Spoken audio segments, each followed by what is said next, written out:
오늘의 사연 시작합니다. 안녕하세요. 저는 4살 된 아이를 키우고 있는 유부남입니다. 아내를 사고로 잃고 현재 장모님이랑 아이 이렇게 셋이서 함께 살고 있습니다.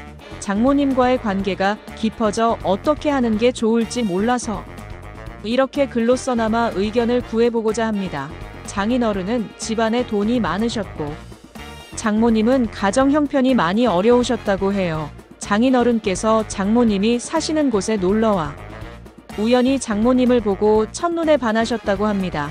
장모님은 나이 차이가 많이 나는 장인어른이 자꾸 만나자고 다가오자 강하게 거부 의사를 표현했지만 장인어른은 장모님 형편이 어려운 거라고 장모님 부모님을 찾아가 빚을 해결해 줄 테니 따님을 달라고 얘기를 해서 장인어른과 장모님이 결혼을 하게 되었다고 하더라고요. 장모님은 어린 나이에 사랑하지 않는 사람과 결혼을 해서 결혼 생활을 그리고 바로 제 아내를 출산하셨고 아이 때문에 참고 살았다고 했습니다. 그런데 장인어른이 술, 담배를 엄청 하셨었는데 정말 갑자기 심장마비로 세상을 떠났다고 하셨어요. 살면서 장인어른에 대한 원망도 많았지만 그래도 남편이고 아이 아빠라서 먼저 떠나보낸 게 마음이 많이 아프셨다고 합니다. 장인어른이 남기고 간 재산이 많기 때문에 먹고 사는 문제에 있어서는 크게 걱정이 없었다고. 그래도 장인어른 그늘에서 해보지 못했던 것들, 특히나 경제적 활동을 해보고 싶었던 장모님은 작은 가게를 하나 운영하면서 아내를 키웠다고 하셨습니다.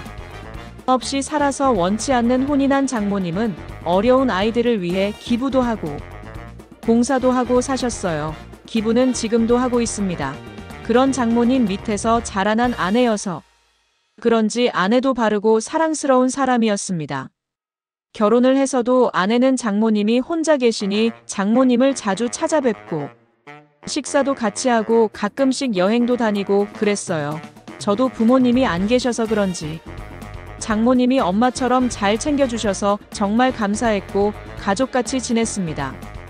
한참 행복하게 결혼 생활을 하면서 아이 돌잔치도 끝내고 그랬는데 정말 한순간에 아내를 사고로 잃고 장모님도 적지 않은 힘든 나날들을 보내고 있었습니다.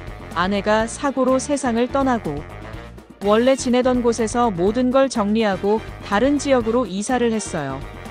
아내와 함께 살던 집에서 생활하기 힘들 것 같았는데 마침 회사에서 다른 지역에 지점 하나를 더 냈다고 해서 제가 가겠다고 했습니다. 어린아이 때문에 장모님과 함께 지내기로 해서 같이 이사를 했습니다. 장모님이 아이를 봐줬어요. 힘든 마음을 추스르고 장모님도 저도 힘겨운 상황에서도 서로를 의지하면서 지내고 있었습니다. 장모님도 젊으신 편이기 때문에 사람들이 가끔 저희를 부부로 오해하는 것 같아요. 저 또한 장모님이랑 지내오면서 결혼 생활을 하고 있는 듯한 기분이었습니다. 아내랑 장모님이 많이 닮기도 했거든요.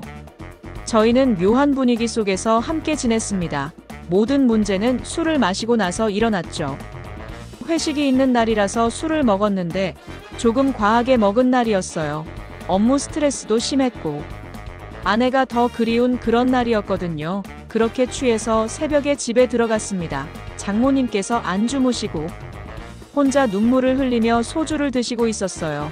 장모님, 왜 혼자 술 드시냐고 물었더니 별거 아니라면서 신경 쓰지 말고 가서 쉬라고 하시더군요. 저는 같이 마시고 싶어서 저도 한 잔 달라고 했습니다. 아내가 그렇게 떠나고 나서 장모님이랑 처음으로 같이 술을 마셨습니다. 아내가 떠나고 장모님 덕분에 살고 있다고 너무 감사한다고 말씀도 드렸지요. 장모님은 내가 장모니까 당연한 거라고 하면서 이런저런 얘기를 했습니다. 그렇게 장모님과 한참을 얘기하면서 술을 마셨어요. 이렇게 술을 많이 마시면서 힘들어하는 이유는 저도 장모님도 알고 있었습니다. 떠난 아내에 대한 그리움도 있었지만 미안함이 더 컸습니다. 장모님이랑 이렇게 지내면서 우리는 서로에게 마음이 있다는 걸 느끼고 있었어요. 저는 장모님을 여자로, 장모님은 저를 남자로 보고 있었습니다.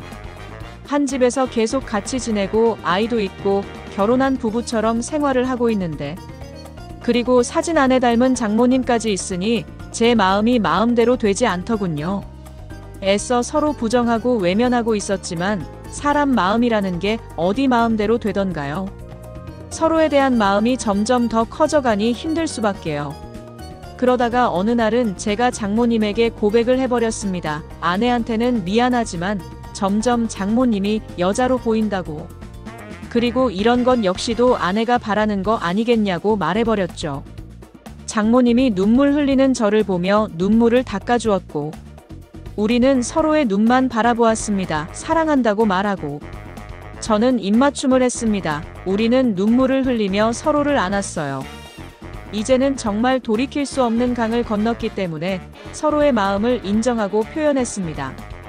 그냥 지금 이 순간이 너무 소중하고 미안하고 여러 가지 감정이 겹쳤던 것 같아요. 하지만 이 시간 이후로는 정말 남아있는 우리의 행복만을 생각하려고 합니다. 다음 날 아침 우리는 함께 눈을 떴고 다시 한번 서로의 마음을 확인했습니다. 우리는 서로 부르는 호칭도 바꿨어요. 더 이상 장모님이 아닌 자기라고 부르고 있습니다. 아이한테도 얘기할 때 엄마라고 부를 수 있게 얘기하는 중이에요. 힘들었던 삶 속에서 조금씩 다시 행복을 찾아가고 있었습니다. 특히 장모님은 그동안 눌러왔던 걸 풀어내듯 밤이 되면 돌변했어요. 사랑하지 않았던 장인어른과의 결혼 생활이 행복할 리 없었겠죠. 그리고 일찍 과부가 된 탓에 얼마나 욕구가 쌓였겠어요. 그리고 이제 서로 사랑하는 사이가 됐으니 그 욕구가 표출되는 건 당연하다고 생각합니다. 저 또한 너무 좋았습니다. 밤마다 돌변하는 장모님을 보며 저도 밤마다 뜨거워질 수 있어서 기분이 너무 좋더라고요. 퇴근하고 오면 항상 그랬듯이 맛있는 저녁을 준비하고 뽀뽀를 하며 저를 반겨주는 사람이 있으니 집에 들어오는 것도 행복합니다. 저녁을 먹고 아이와 시간을 보낸 후에 일찍 잠을 재우고 있어요. 온전히 우리 둘만의 시간을 보내기 위해서 빠른 육퇴를 하고 있습니다. 문화센터만 다니다가 아이를 어린이집에 보내기 시작했고, 아이가 어린이집에 가 있는 제가 평일 연차를 내고 둘이서 영화도 보고 맛있는 것도 먹으러 가고 남들처럼 평범한 데이트를 하며 지냈습니다.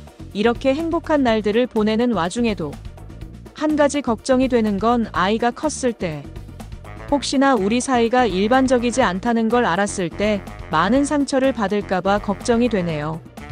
평생 장모님을 엄마로 알고 살아갈 수는 없을 테니까요.